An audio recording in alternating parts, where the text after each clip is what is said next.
Good morning, student. I am Srikant Sharma.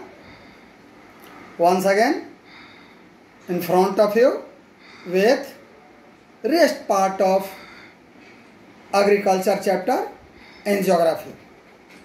Student, in previous class, you already learned about different type of crop. That time, you was under farm, but after farm come on about technological and institutional reform. Student, you know your country India is agricultural country. Most of citizen, near about 60%, works under agriculture sector but have very low income. They are poor. So, after institutional and technological reform, they will also wealthy. Student, first of all, do open page number 42-43 in your NCERT book. Come on. Student, it was mentioned in the previous class that agriculture has been practiced in India for thousands of years. Sustained use of land without competitiveness,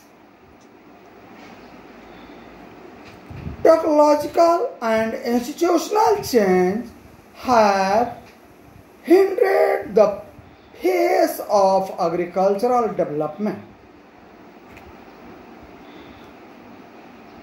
In a spirit of development of source of irrigation, most of the farmer in large part of the country still depends upon monsoon and natural fertility in over the country on their agriculture. For a growing population, it poses a serious challenge. Student, what is the main challenge for farmers? In this globalization period, the market wants more competition. आज globalisation के युग में विश्व के विभिन्न देशों से वस्तुओं का आवागमन खुल गया है और इस समय हमारे किसान एक बड़ी समस्या का सामना कर रहे हैं. ऐसे समय में जब उनके हाथों में टेक्नोलॉजी होगी, जब उनके साथ इंस्टीट्यूशन होगा, तो दोनों के ज्वाइंट एफर्ट से Indian agriculture world marketing platform पर अपना बेस्ट परफॉर्मेंस देने के लिए तैयार हो. Agriculture way provides livelihood for more than 60% of its population needs some serious technological and institutional reform. The collectiveness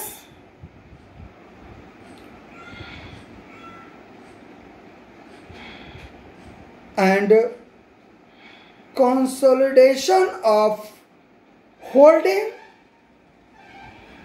cooperation and evolution of zamindari, etc. Student, a major question arises here, that is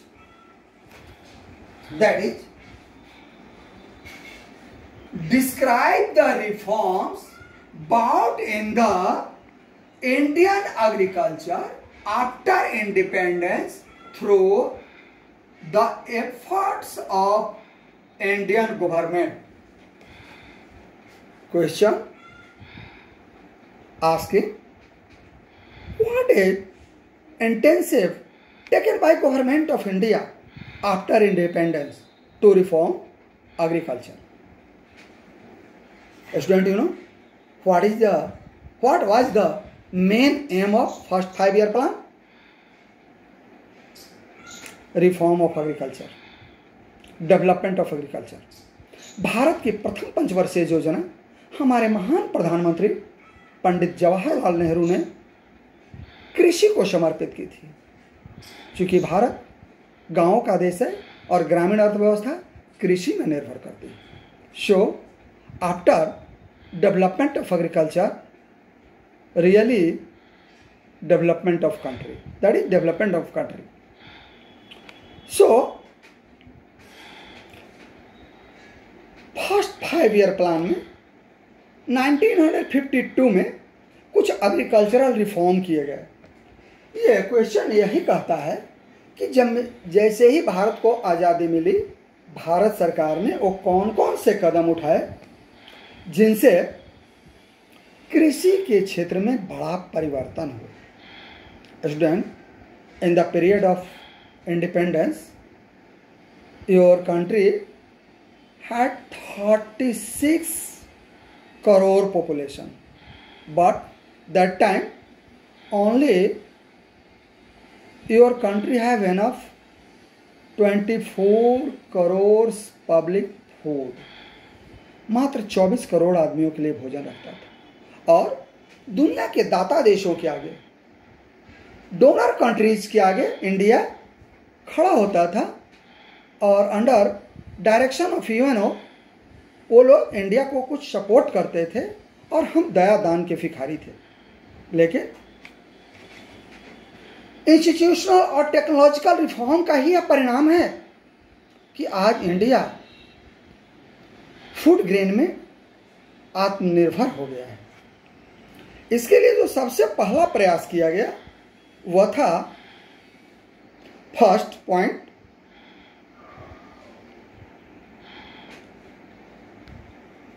collectiveness.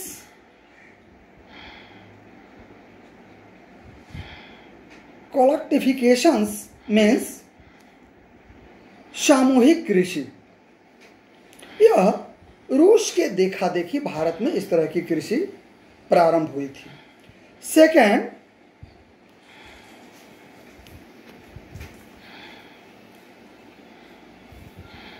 Consolidation of holding. Bharat में खेतों का बंटवारा वंश के आधार पर होता है। सो धीरे धीरे जमीन छोटे छोटे टुकड़ों में बंट जाता है जिसमें खेती करना बड़ा मुश्किल हो जाता है। सपोज दैट एक ट्यूबवेल लगाना है और किसान का खेत कहीं 10 कट्ठा, कहीं 5 कट्ठा, कहीं 1 बीघा, इस तरह से 7-8 टुकड़ों में है, तो 7-8 जगह लगाना पड़ेगा।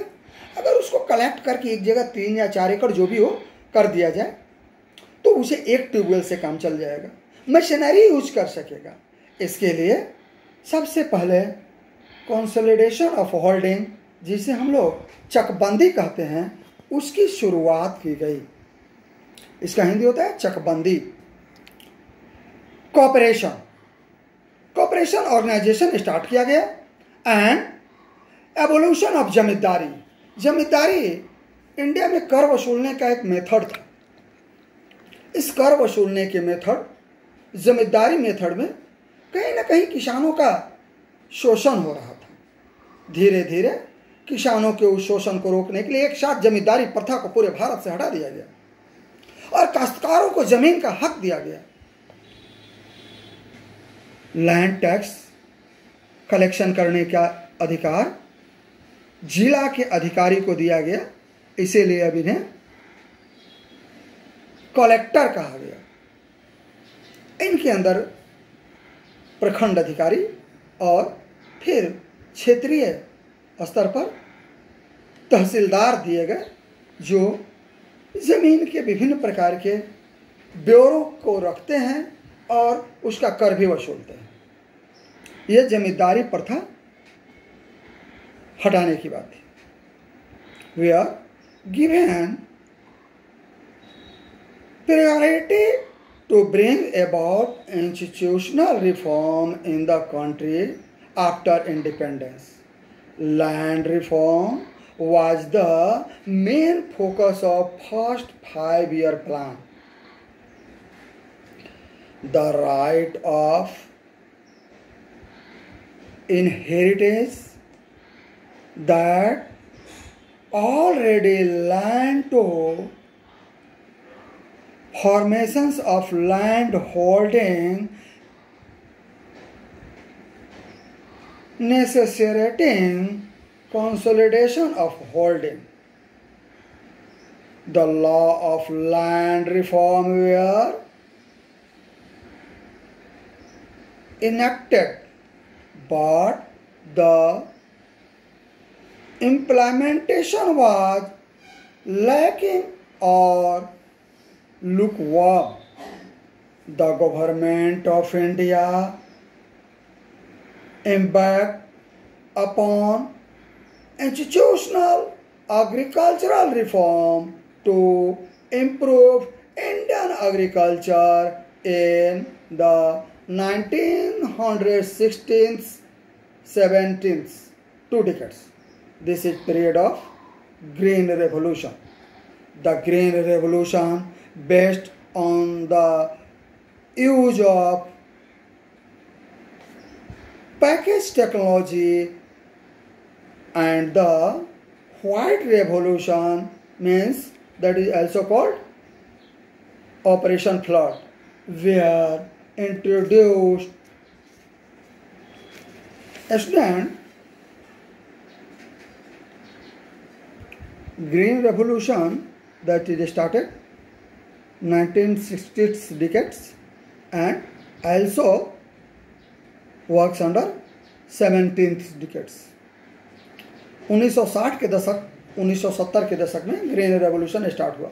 एक क्वेश्चन आता है, where is the origin of green revolution? You know, Haryana is the origin of green revolution, but suddenly spread in Punjab. जल्दी ही पंजाब में भी फैल गया और after western UP. Student, but this too led to the consolidation of development in few selected areas. Therefore, in the 1980s and 90s, a comprehensive land development program was introduced. चूँकि यह Punjab, Haryana, western UP के ही कुछ क्षेत्रों में स्थित था, इसीलिए 1980 के डिकेट्स में जब 1984 में राजीव गांधी भारत के प्रधानमंत्री बने तो उन्होंने एक समेकित कृषि विकास कार्यक्रम चलाया, which include both institutional and technological reform. The main points of institutional reforms are, student, do open first of all your copy and do write all points. That is technological reform. Look here, your question. The government of India has introduced various institutional and technological reforms to improve agriculture in the 1980s and 1990s. Support the statement with example.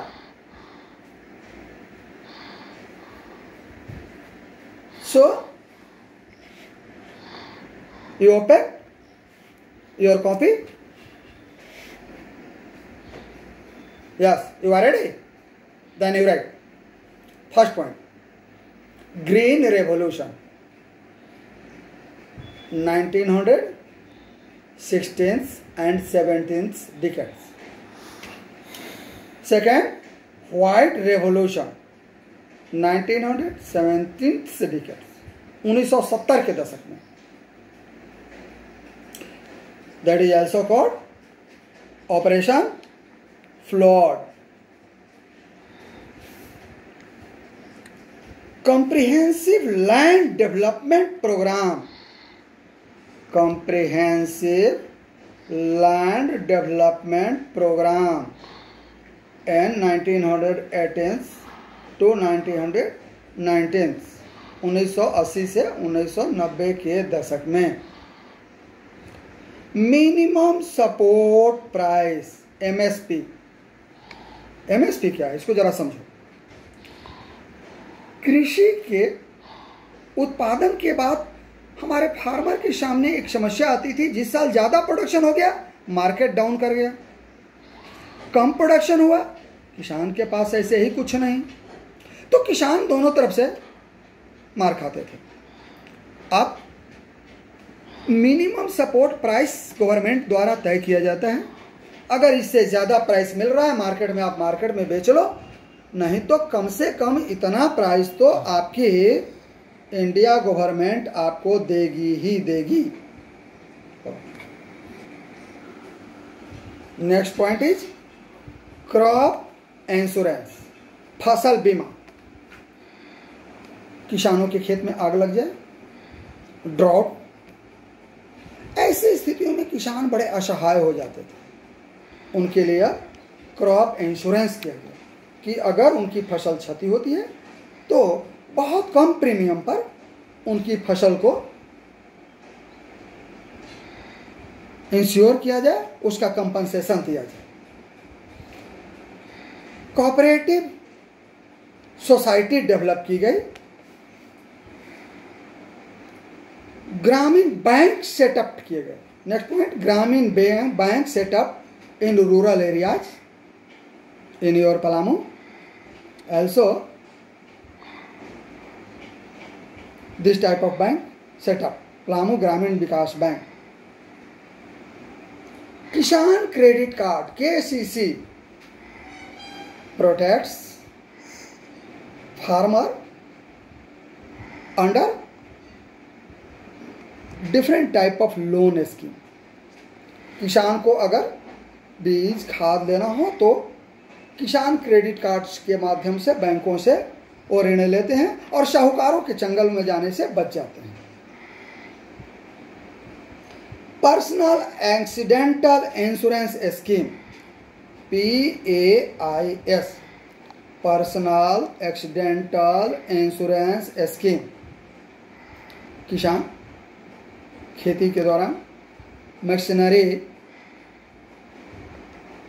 Accidental case में, और अगर सांप काट दिया या कुछ और तरह की दुर्घटना हुई एग्रीकल्चरल एक्टिविटी के दौरान, तो उनका मिनिमम 1 लाख का इंश्योरेंस होता है और वो फ्री. इससे ज़्यादा का इंश्योरेंस वे प्रीमियम देकर करा सकते हैं ताकि उनके नेक्स्ट जनरेशन किसी बर्डन में ना आ सके. Special weather bulletin also broadcast by television and radio. Student, जब हम लोग आज पढ़ रहे हैं, आज वेदर देखो, हम लोग एक बड़े तूफान का सामना कर रहे हैं. हमारा देश खास करके ओडिशा और बंगाल के किसान. लेकिन इसका पूर्व सूचना 3-4 दिन पहले से हम सबके पास था.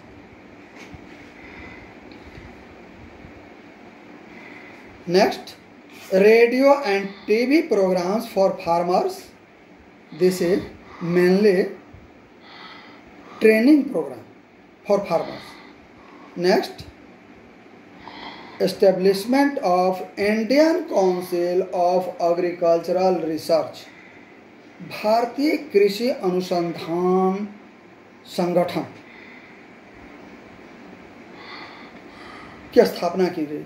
ये HYVC और एग्रीकल्चरल डिजीज पर रिसर्च करता है और किसानों को हेल्प करता है अधिक उत्पादकता वाले बीज देने में, high yielding variety seed provide कराता है, फर्टिलाइजर प्रोवाइड कराता है, पेस्टिसाइड्स प्रोवाइड कराता है और टाइम टू टाइम किसानों को अवेयर करता है उनके प्रॉब्लम्स के बारे में। This is mainly technological reform, but some institutional reform is also introduced in the favor of Indian farmer by government of India. That is collectivication,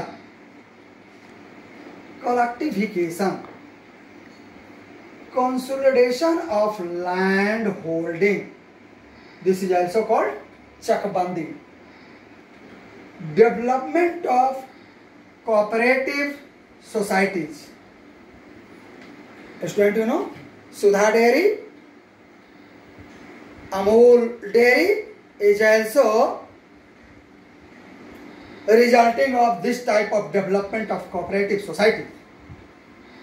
Evolution of Jamindari is a milestone for development of Indian farmer.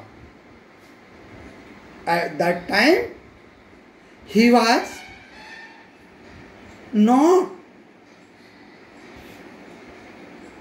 proper owner of own land, but at present time, this Indian farmer is owner of own land.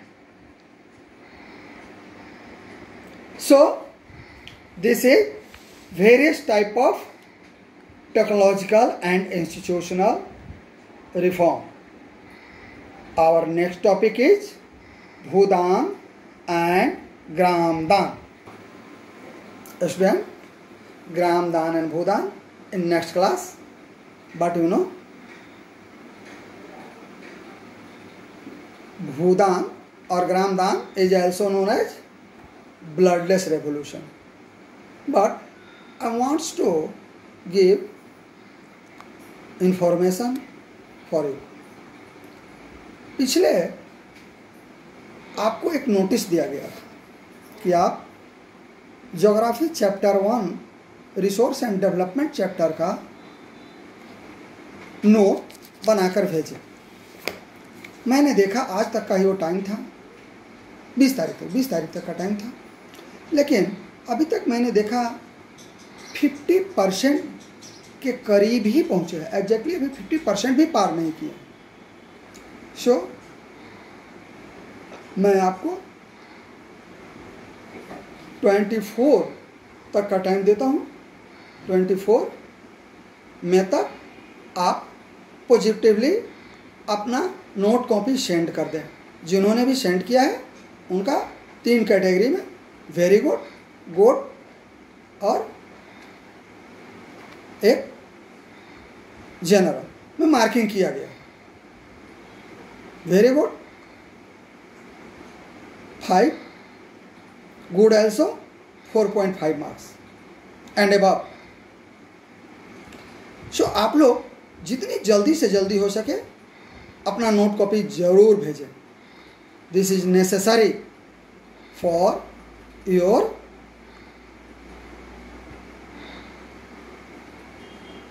Marking of your first periodic test. ये आपके first periodic test में इसका marks जोड़ा जाएगा। Thank you.